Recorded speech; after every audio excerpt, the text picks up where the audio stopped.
Welcome everybody to this evening's webinar. Thank you so much for participating. We have a full house tonight and we're delighted to see you all. I'm Susan Holson, the Director of Education Services for the VSBA. I'll be your host in this of our first Thursday webinar series for fiscal 2019. Tonight's topic is Policy 101, and it will be led by our Director of Policy and Legal and Policy Services, Sue Siglowski. So I'm going to turn it over to Sue to get started. I'll just take you through some of the webinar logistics. For those of you who have not attended our webinars before, we broadcast out, but we don't turn on your microphones because it just gets a little too chaotic. So my colleagues Sue Siglowski and Carrie Lamb are on the line here as well, and we'll all chime in. If you have anything that you would like to contribute or questions that you would like to ask at any time, there is a question box in your control panel. You'll be seeing Sue Siglowski's PowerPoint presentation. Please feel free to ask your questions anytime. We may not take them in real time because they may not fit in the flow of the program, but we promise we'll get to all of them. And if we can't get to them during the hour-long webinar, we will certainly follow up with answers. When you exit the webinar at 7 o'clock, you will be directed immediately to an evaluation form, and we strongly ask that you do follow up with an evaluation. It helps us know that we're meeting our members' needs and also providing you with the content that you are interested in and doing so in a way that is meaningful to you. So please do give us your feedback. And in the next day or two, you'll each get a follow-up that will include the summary information of the webinar tonight, a video and the PowerPoint slides, and any ancillary information that we talk about throughout the evening. Finally, the videos are all archived on our website, vtvsba.org, and also on our VSBA YouTube channel.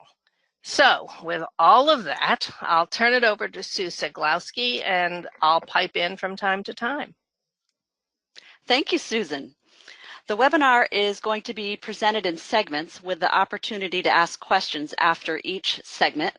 So please do ask your questions, and those will be asked by typing them into the message box. In this webinar, we'll start by looking at who is responsible for policy, why policy is a priority, and characteristics of policies versus procedures. Then we're going to move on to when policy is needed, the process for developing policy, and the legal requirements for adopting policy. And finally, we're going to discuss the benefits of uniform policies within a system and take a look at 2 case studies which will illustrate the benefits of uniformity. So to begin with, I'm going to take a poll. Please respond to let us know whether you are a school board member from a supervisory union or a supervisory district.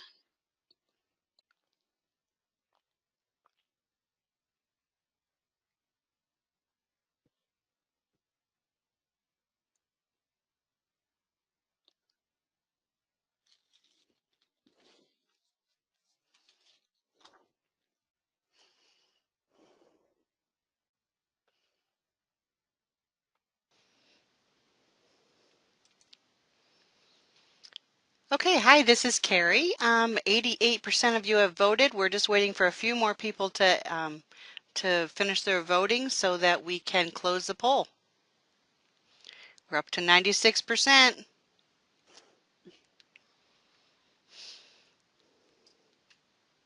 And we're holding steady at 96, so I'm going to go ahead and close the poll.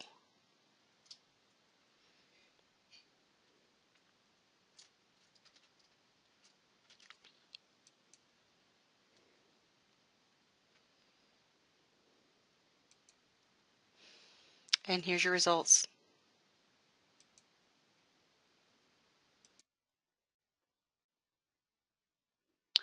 Thank you for responding. This is useful information for us to have in our discussion, since the process is a bit more complex in a supervisory union, and we will be sure to cover that information later in the webinar.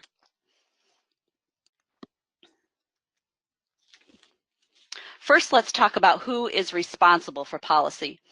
The law is very clear that the school board shall determine the education policies of the school district.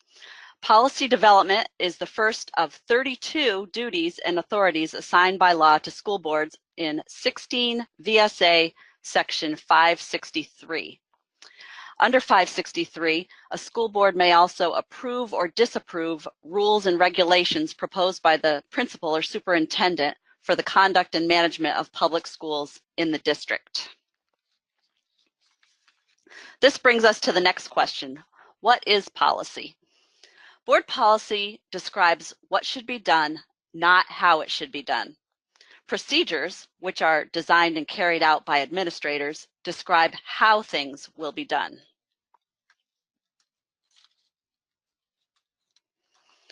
Why is policy a priority?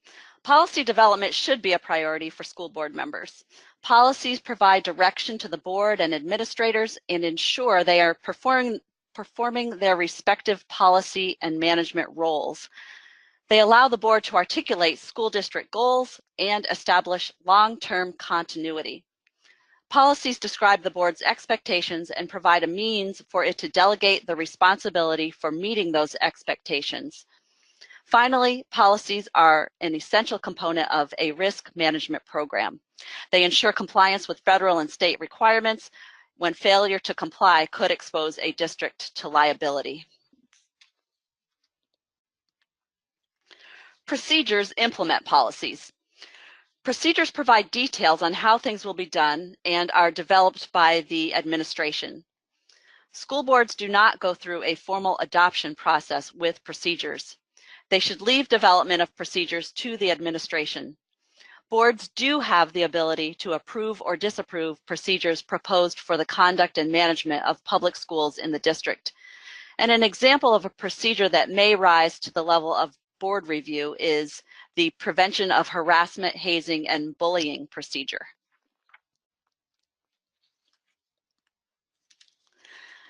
At this time, I'd like to ask if there are any questions about what policy is or the reasons it is important.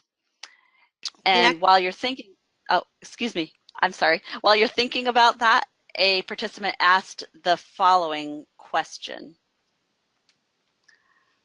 What is the biggest mistake boards make about policy? One mistake that we see is boards adopting policies which go in a binder, they sit on a shelf, and they're seldom referred to. So when faced with an issue or a question, board members really should ask themselves if they have a policy that addresses that issue. So I think that's one mistake. Are there other questions about what policy is or the reasons it's important? I actually have a question that came in from Perry. He's wondering what the difference is between the supervisory union and the supervisory district. If you don't mind, Perry, I'm going to hold that question till a little later because the last segment of the presentation addresses that question.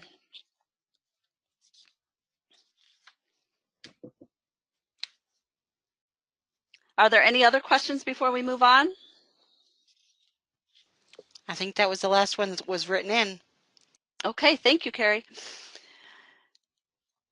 We will now look at when policy is needed. VSBA's Model Policy Manual, which is on our website and a link is provided on your screen, breaks policy down into 3 types: required policies, recommended policies, and policies to consider. And I'm showing you now a screenshot of the Model Policy Manual, VSBA's Model Policy Manual. You can see the 3 different sections at the top. Required policies are based on a state or federal law or regulation stating that a school district must have a policy governing its activities in a certain area. Some examples of required policies are firearms policy, class size policy, and proficiency-based graduation requirements policy. Recommended policies are not required by law, but are instrumental in providing consistency to a board practice or enabling the board to give direction to administrators.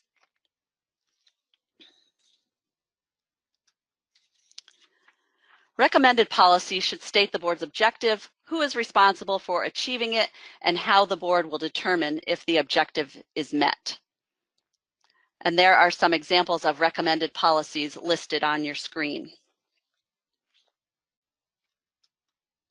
I'm going to stop for a moment for questions here about the types of policies. I would just like to say one thing, if that's all right, Sue. I have a few people who have put their hand up, and I'm assuming that means they want to ask a question verbally, but because we have a large amount of people on this webinar, we're taking questions written in the message box. So I'm going to put all the hands down, and if you could please put your question in the message box, type it in, then we will go about it that way. Thank you. In the meantime, while people are typing, I do have one question that was emailed to me. A participant has asked, are there any new policies that a lot of districts don't carry but probably should? And I just wanted to bring participants' attention to a relatively new required policy. It's called the Student Freedom of Expression in School-Sponsored Media Policy. And you will find it in our model policy manual on our website. Since it is required by law, your district should consider looking at this model policy. Carrie, have you received any other questions? Not at this time. Oh, wait, we just got one. Amy has asked, should schools have a code of ethics policy for employees? I did not see it listed in the model policies. Just curious on your thoughts. We do have a model policy that is a code of ethics for board members. And I have not seen one that is a code of ethics for employees, but I will certainly do a little bit of research on that, and I will provide some more information in the follow-up materials.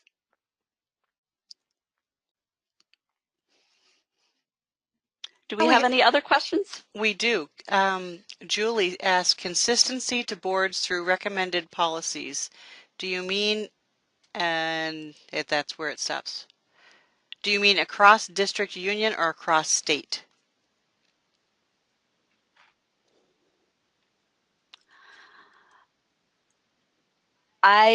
When I'm referring to consistency, I'm referring to consistency within a system, so that would be in a supervisory union or a supervisory district, not necessarily across the state.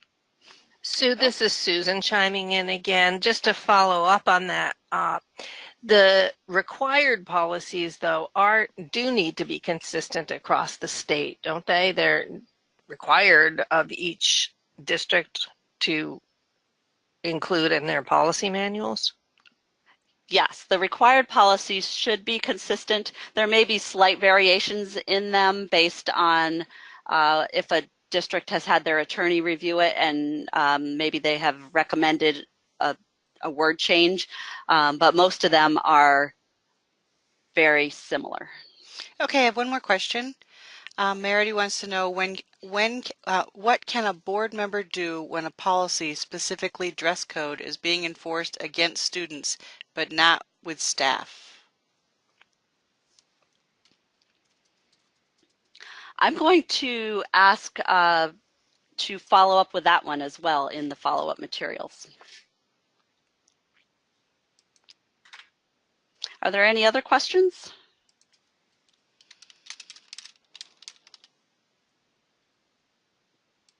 I think that's it. Thank you. We'll move on then to what is good process for developing policy. It's helpful to create a committee of the supervisory union or supervisory district board to do the initial work. The administrative team can research legal requirements, analyze different approaches, and provide the committee with draft language. The committee can then do its work to determine whether the draft language will accomplish the board's goals. Any areas of concern should be reviewed by legal counsel, and after all of this is done, the committee presents the draft policy language to the full board for review and possible adoption. There are legal requirements for a board to adopt a policy. The requirements are in 16 VSA section 563 subsection 1. Policies must be adopted at a regular or special board meeting after 10 days notice to the public and state the substance of the proposed policy. Your board should follow these requirements unless it has a policy on policy adoption that outlines a different process. In addition to the notice requirements, policies are required by law to be of general application to the district, in writing, codified, and available to the public. Do we have any questions on the process for developing policy or the legal requirements for adopting policy? We do have one question that's come up from Julie. She wants to know why consistency within an SU is important. I'm going to hold that one also to the end because my last segment addresses that question. I do have a question that was emailed before the presentation started that is the same question actually. It's what is the advantage of you having common policies within your SU? So that seems to be a hot topic which I will definitely be addressing in a few minutes. We have a couple more. Okay. Amy's wondering, in warning for adoption, could you give an example of substance of content, just title or additional information? The information that would need to be included would be the date of the meeting and that they're going to be adopting policies and the title of each policy that they're considering. Okay, one more question. Is it okay to work on a policy development in a Google Doc? Oh, that's an open meeting law question. And I believe my short answer is going to be no, but I'm going to follow up with more information in the follow-up materials.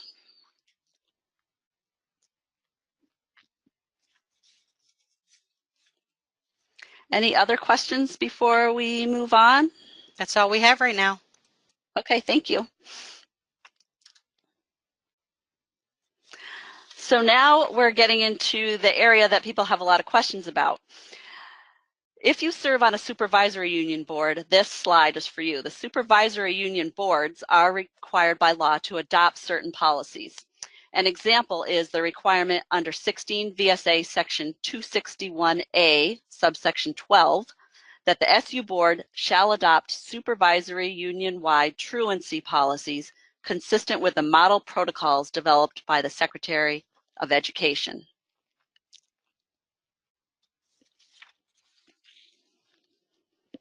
Those of you that are board members in a supervisory union may already understand the value of uniform policies within an SU. Each individual board within a supervisory union is responsible under the law for adopting education policies. This means that each district must go through the policy adoption process, even if all districts within a supervisory union adopt the same policies. That being said, uniformity across all districts in a supervisory union is not always possible. It is more likely to be variable if there are different types of districts within the same supervisory union, such as operating and non-operating districts.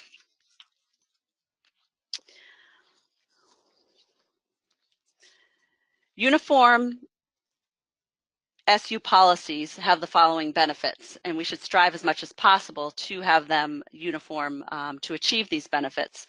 The benefits are efficient use of central office resources, reduced liability, uniform expectations, and the use of best practices.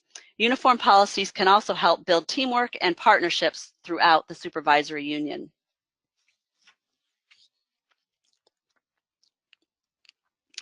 So we come now to case study number 1, which illustrates how policy can bring consistency across districts, perhaps within a supervisory union. A reading coach who spends half of her time in 2 different school districts in the supervisory union calls to complain that the principal of school number 1 will not allow her to smoke an e-cigarette on her break in the employee parking lot, even though the principal at school number 2 allows the practice. On your screen is a link to VSBA's model policy on tobacco prohibition. If both of these districts have and enforce this policy, the reading coach will not get mixed messages about smoking an e-cigarette in the parking lot.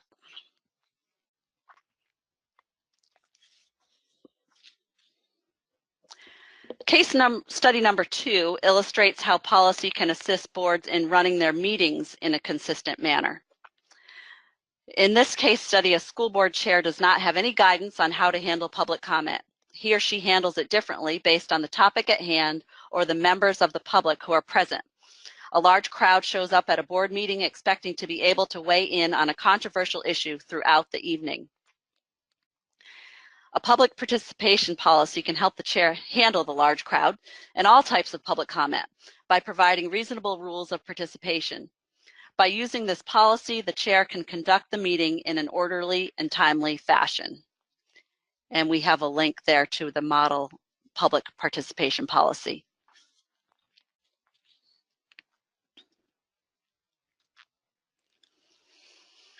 Once policies are in place, it is important for boards to review them. VSBA recommends that boards create a cycle for review at the SU or SD level so that all policies are reviewed every 3 years. Boards should pay close attention to policies required by law. Legislative changes or court decisions may require a change to those policies. VSBA updates its model required policies if this happens and keeps its members informed of these types of changes. If it has been more than 3 years since your district's policies have been reviewed, it is worth the time to conduct an audit of the policies to determine the next steps the board should take. And if you need help with that, this is a service that the VSBA provides. We're now going to do a quick poll to see when is the last time your district's policy manual was updated.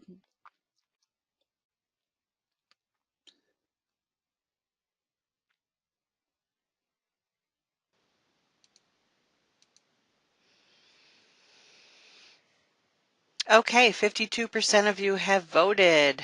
We're up to 68%. Wow, you guys are quick tonight. 76%. Carrie, the last time I did not see the poll results on my screen. I'm not sure if I'll see them this time. Okay, let me know. Okay. We're at 88% and holding. I'm going to give it a couple more minutes. While we're holding, we do have a question. Would you like to take that, Sue? That would be great. Thank you. Sure. Joe asked, he said, I thought policies were required to be updated or reviewed annually. There is not a requirement to update every single policy annually. What we would recommend is that you take a chunk of your policies and update them 1 year and move on to the next ones to do the next year so that you're always reviewing policies every year and not waiting for 3 years to go by to review all of your policies. So if you can break them up into chunks and review a certain amount each year, that's probably the best way to do it. Okay, so we have the poll results up now. Can you see them, Sue? No, I cannot, but if you want to tell us what they are. Would be glad to. That'd It be says great. within 1 year, 43%, 2 to 3 years, 14%, more than 3 years ago is 10%, and the board members who don't know the answer are at 33%. Okay, thank you. Mm-hmm.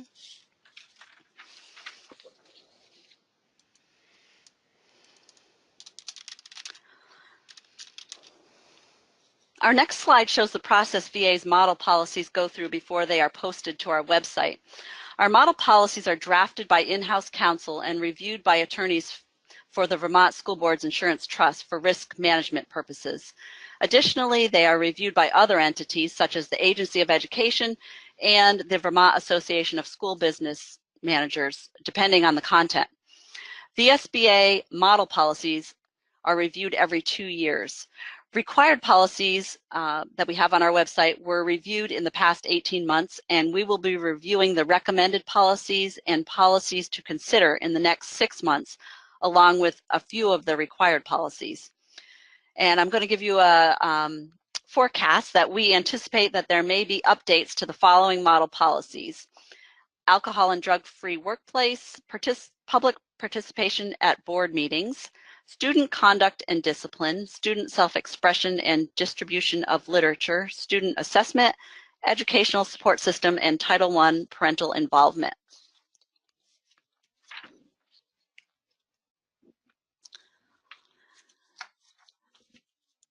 The VSBA provides 5 levels of assistance to school boards and administrators. Model policies are posted on the VSBA website, and we notify board members when a model policy is updated or deleted. In a policy review, the VSBA attorney will conduct a diagnostic scan of your district's policy manual in order to locate any weaknesses, explain what is needed to bring it into compliance, and design a recommended course of action for the district's policy committee. Policy development involves working with a policy committee to draft proposed policies and implement a process to ensure that the policy manual is maintained in a timely and effective manner. I have a Examples of specialized. Oh, I'm sorry. Sue, I have a question about that. Okay. Amy has asked if a policy here and there have been updated, but in general, most of the policies have not been reviewed for 8 or more years. Should one consider an audit? Yes, I think that would be a very good idea. And if they haven't been updated in 8 or 10 years, the approach may be to just do an entirely new policy manual for that district. Examples of some specialized services that we provide include districts of an SU creating a single consistent policy manual, districts merging into a regional education district creating a single manual, and centralized services requiring additional policy work at the supervisory union level. And then finally, there's a 5-year review which provides general feedback on the state of policy in a district or SU every 5 years. We're going to have another poll now about which policy does your board rely on most, and we have some choices up there for you, and if none of those are what you rely on most, you can also choose other. This is Susan chiming in again. For those of you who want to choose other, it would be really helpful if you would then type into your question panel what policy that might be.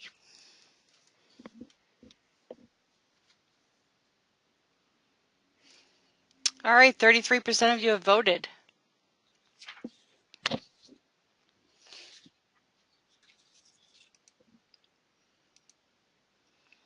We're up to 67%, 71, 75, 79, you're getting there. 83% of you have voted at this point.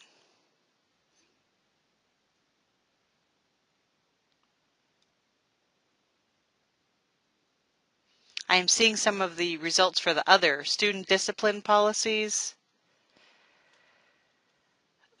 Sheila said she just started July 1st. We're a newly adopted district and are in the process of developing policies. Let's see. Amy says weapons and substance abuse. We're at 88% and holding steady, so I think I'm going to go ahead and close the poll and share the results. And the results are public participation in board meetings, 48%. Conflict of interest, 10%. Public complaints about personnel, 10%. Class size, 5%. And other is 29%. Thank you, Carrie. That's interesting. I thought public participation at board meetings might be one of the top vote getters.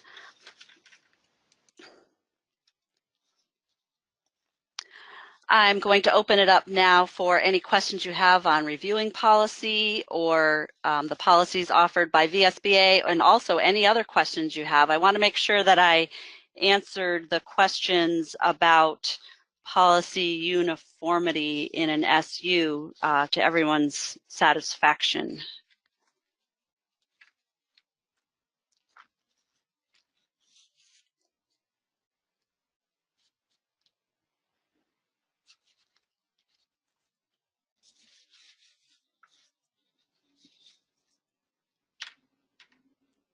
I'm not seeing any new questions. Oh, there we have Okay, one. I just thank got you. one. Can you offer guidelines for when a board might consider something other than the model policy?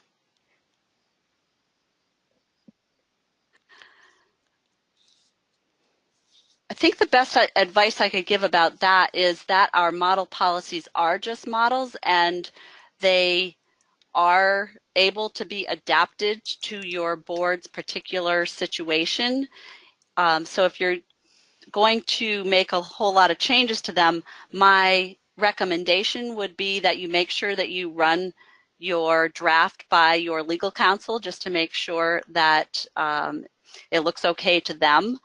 But there's no reason, especially on the recommended and the policies to consider, that you need to use our policies word for word. You can certainly adapt them to your situation.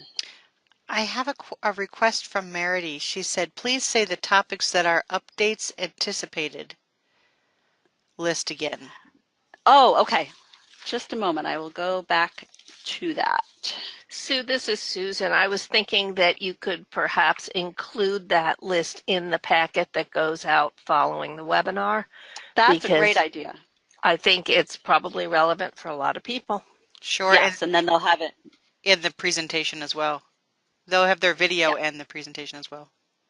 Okay, good. Yes, so I will include that in the follow-up materials because it would take me a moment to find it, and I don't want to waste people's time.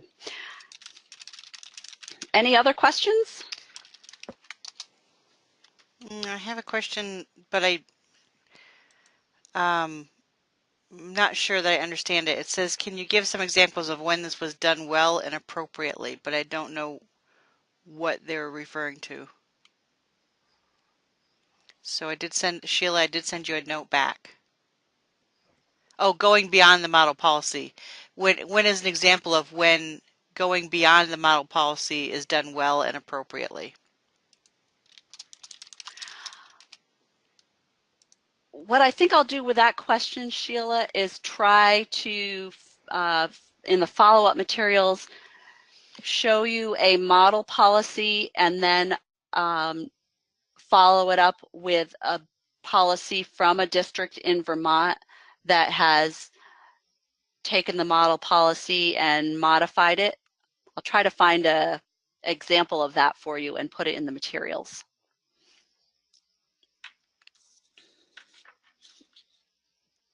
Any other questions, Carrie? Not right now.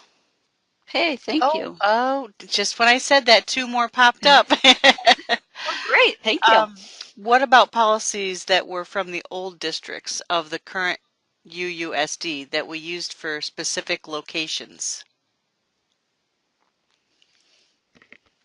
I guess I'd ask for a little clarification on that. Is this a district that's gone through a merger and is now an SD? That's what it sounds like. They had individual policies at the individual districts, and she's asking about what about some of the ones that were specific to individual schools within the UUSD.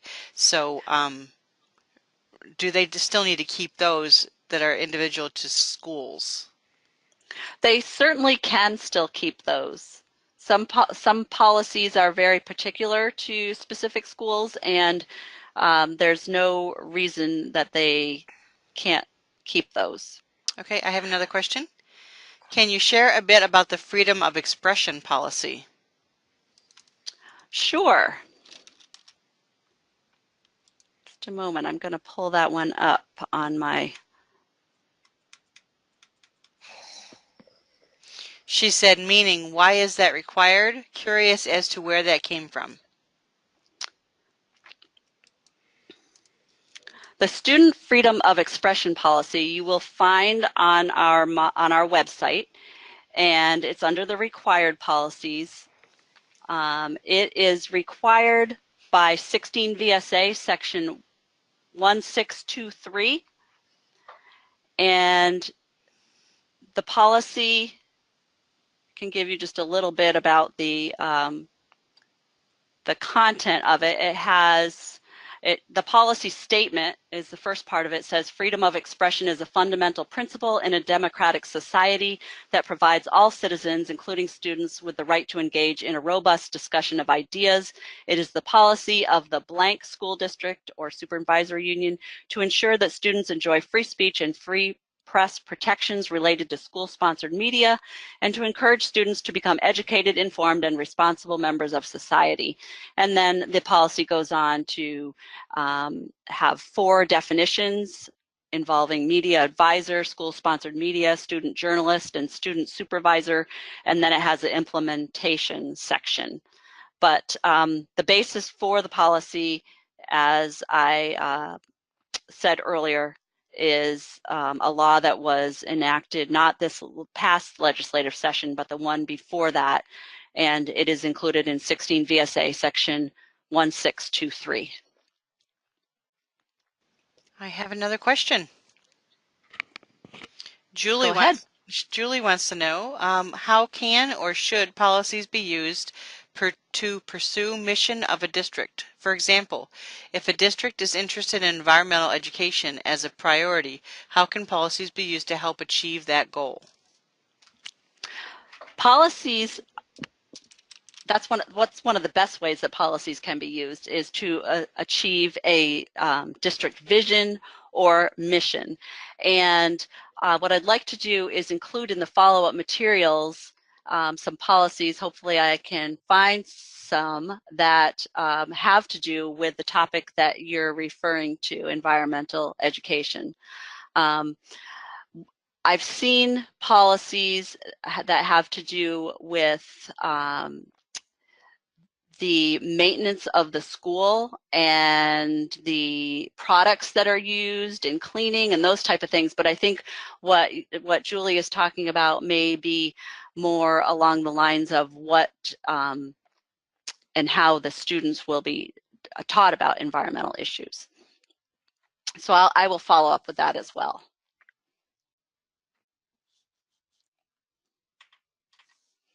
Any other questions, Carrie? I think they've all been answered. Okay, thank you.